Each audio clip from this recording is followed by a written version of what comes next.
Hello दोस्तों, एक बार फिर स्वागत है आपका हमारे YouTube channel GS exam solution में।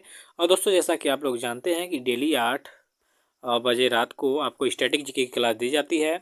इसमें साथ साथ आपको एसएससी जीडी कांस्टेबल के लिए बहुत सारे क्वेश्चन ऐसे हैं जो आज के भी एग्जाम में जो 23 जनवरी को सभी शिफ्टों में जो पूछे गए हैं। तो इन मेरे स्टैटिक जीके के वीडियो से लगभग बहुत सारे प्रश्न पूछे हैं दोस्तों। तो देखिए, जिनका एग्ज़ाम हो चुका है तो वो मिला लेंगे, और जिनका होने वाला है वो हमारे स्टैटिक जीके की सारी वीडियो देख लेंगे। तो हो सकता है कि जीके में आपका जो 25 नंबर के प्रश्न आएंगे तो उसमें से आप 25 में 25 मार्क के आएंगे, ये मेरी गारंटी है।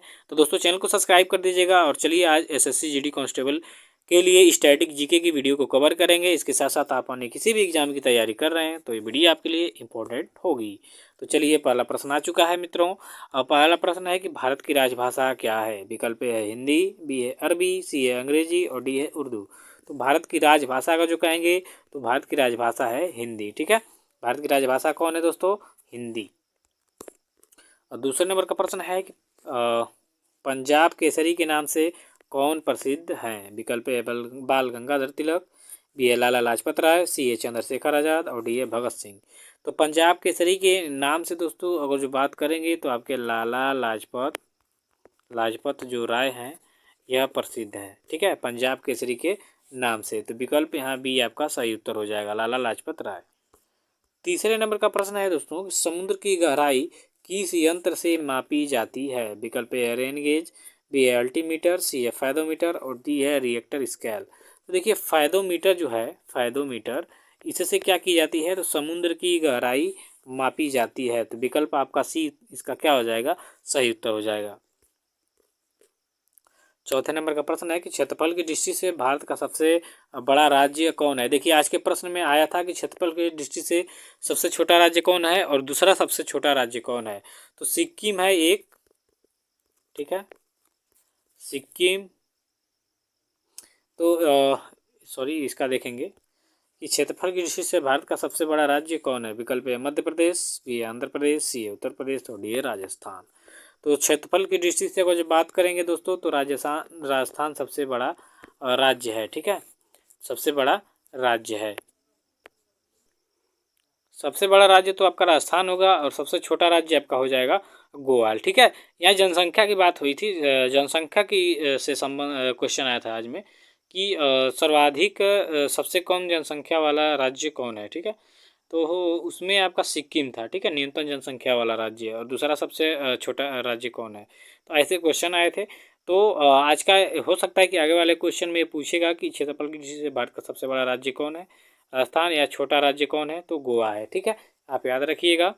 अगला है 5वें नंबर का कि मनुष्य के शरीर में पसलियों की संख्या कितनी होती है। विकल्प है 24, बी है 13, सी है 30 और डी है 44।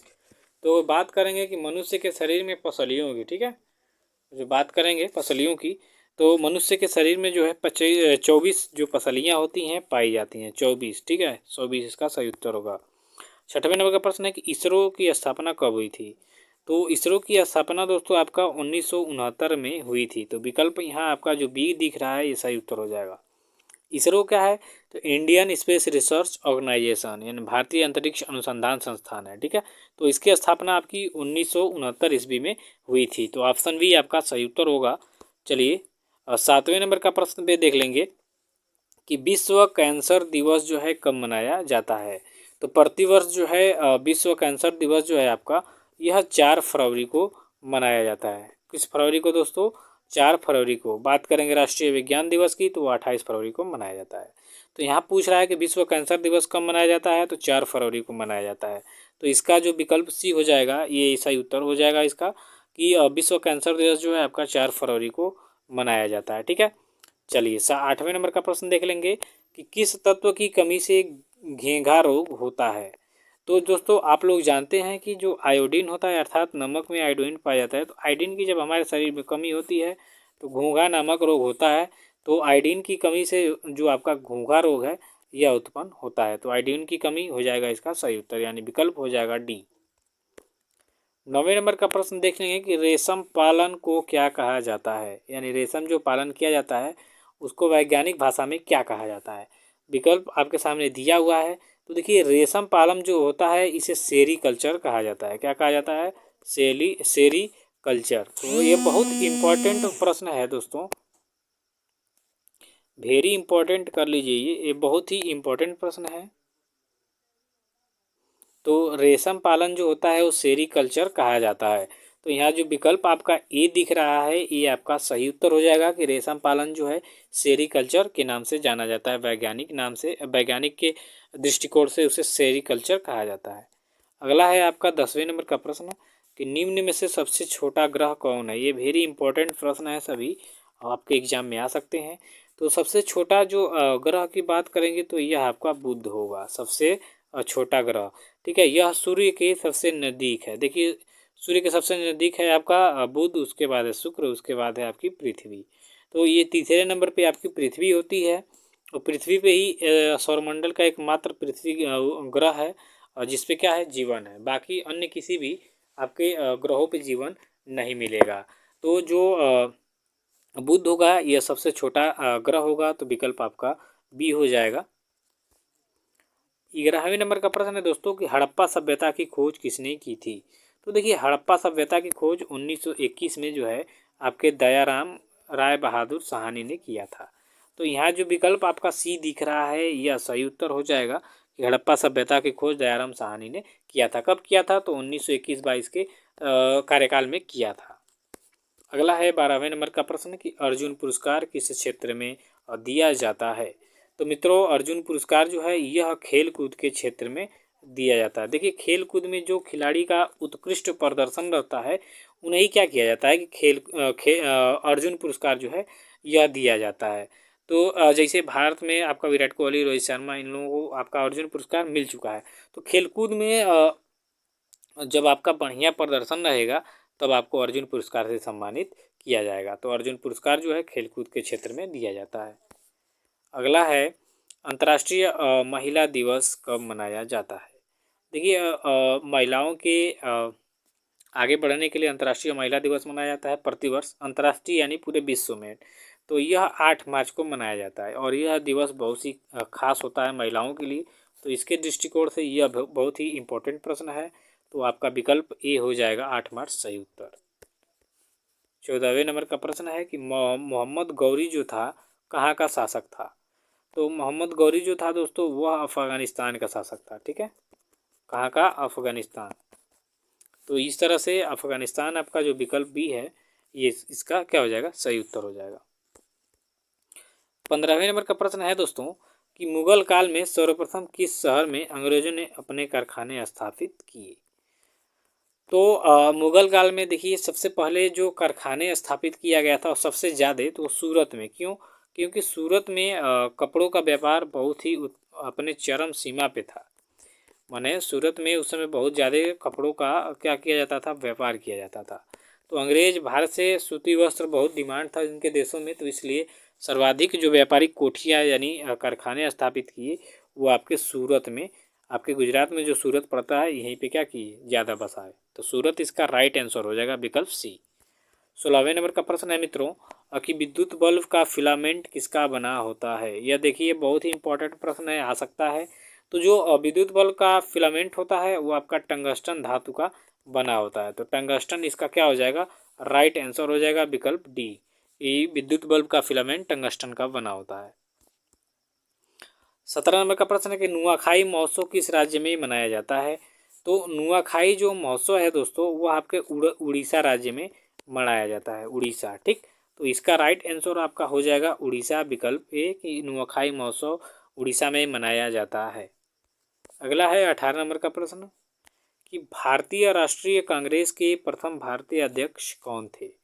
तो यहाँ अगर जो बात करेंगे कि भारतीय राष्ट्रीय कांग्रेस के प्रथम अध्यक्ष की, तो भारतीय राष्ट्रीय कांग्रेस के जो प्रथम अध्यक्ष है वो थे व्योमेश चंद्र बनर्जी। कौन थे? व्योमेश चंद्र बनर्जी।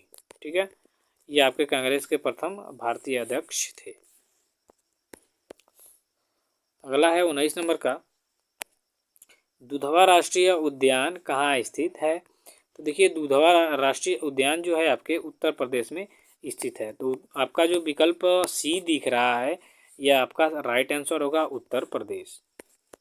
अब 20वें नंबर का प्रश्न है कि आगरा शहर की स्थापना किसने किया था। तो आगरा शहर की जो स्थापना है दोस्तों सिकंदर लोदी ने किया था।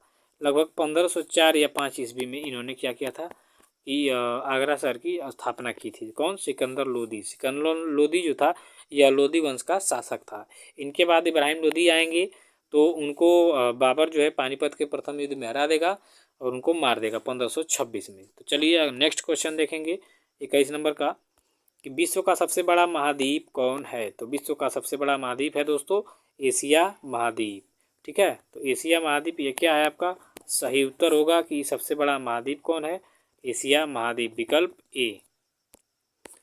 22 नंबर का प्रश्न है दोस्तों कि कलिंग का युद्ध कब हुआ था।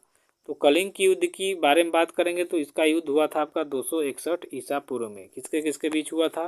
तो सम्राट अशोक और कलिंग के राजा के साथ हुआ था, जिसमें अशोक की विजय हुई लेकिन कई जो लोग थे मारे गए थे। ठीक है, तो 261 ईसा पूर्व में कलिंग का युद्ध हुआ था। अगला है विश्व का सर्वाधिक मतदाताओं वाला देश कौन है। तो देखिए भारत जो है यह विश्व में सबसे अधिक मतदाताओं वाला देश है। ठीक, तो भारत इसका सही उत्तर हो जाएगा। लगभग 52-53 करोड़ यहाँ पे मतदाता हैं। तो इस तरह से विकल्प सी आपका सही उत्तर हो जाएगा। अगला है 24 नंबर का प्रश्न कि इब्न बतूता किसके शासनकाल में भारत आया था। तो इब्न बतूता मोहम्मद बिन तुगलक के शासनकाल में आया था, जो तुगलक वंश का राजा था। अगला है 25 नंबर का कि तुम मुझे खून दो मैं तुझे आज़ादी दूंगा, किसने कहा था। यह वेरी इंपॉर्टेंट प्रश्न है। तो तुम मुझे खून दो मैं तुझे आज़ादी दूंगा यह कहा था आपके सुभाष चंद्र बोस ने। इनको नेताजी की उपाधि दी गई थी। ठीक है, तो इन्होंने यही कहा था कि तुम मुझे खून दो मैं तुम्हें आज़ादी दूंगा और दिल्ली चलो, ये दोनों प्रमुख नारे आपके सुभाष चंद्र बोस के हैं। तो इस तरह से विकल्प आपका ये हो जाएगा सही उत्तर। तो आज के लिए बस इतना ही मित्रों। अगर जो ऐसे ही वीडियो चाहिए आपको तो डेली 8 बजे हमसे जुड़िएगा। और जो भी मेरे व्हाट्सअप ग्रुप से जुड़ना चाहते हैं तो परसों की वीडियो में मैंने नंबर दे दिया है, तो आप जाके हमारे व्हाट्सअप ग्रुप से जुड़ सकते हैं। नहीं तो आपके इस वीडियो के लिंक में डिस्क्रिप्शन में मैं अपने व्हाट्सअप नंबर दे दूंगा, आप हमारे साथ जुड़ सकते हैं। आपको डेली प्रैक्टिस सेट के लिए PDF दी जाएगी और प्रैक्टिस करेंगे।